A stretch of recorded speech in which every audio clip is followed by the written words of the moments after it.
Gonorrhoea কী এবং কেন জানা জরুরি? একটি নীরব সংক্রমণ ভবিষ্যতে বন্ধ্যাত্ব পর্যন্ত ঘটাতে পারে। গনোরিয়া একটি যৌনবাহিত সংক্রমণ যা নাইসেরিয়া গনোরি নামক ব্যাকটেরিয়ার কারণে হয়। এটি নারী ও পুরুষ দুজনেরই হতে পারে। এর লক্ষণগুলো কী কী? পুরুষদের ক্ষেত্রে প্রস্রাবের সময় জ্বালাপোড়া করা, পুজের মতো স্রাব বের হওয়া এবং নারীদের ক্ষেত্রে সাদা বা হলুদ স্রাব বের হওয়া, তলপেটে ব্যথা করা এবং অনেক সময় এর কোনো লক্ষণই থাকে না। লক্ষণ না থাকলেও এই রোগ শরীরে ক্ষতি করতে পারে, এটাই সবচেয়ে বিপজ্জনক। কীভাবে ছড়ায়?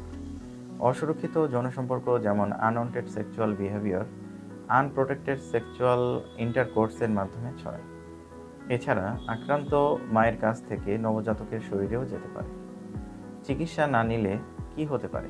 চিকিৎসা না নিলে বন্ধ্যাত্ব, দীর্ঘমেয়াদী পেলভিক ইনফেকশন বা পেলভিক ইনফ্ল্যামেটরি ডিজিজ, এছাড়া চোখ ও জয়েন্টে ইনফেকশন হতে পারে।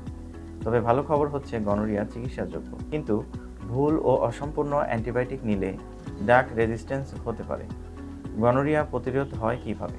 সেফ সেক্স প্র্যাকটিস, সন্দেহ হলে দ্রুত পরীক্ষা করা, দুজন পার্টনারকেই একসাথে চিকিৎসা করা।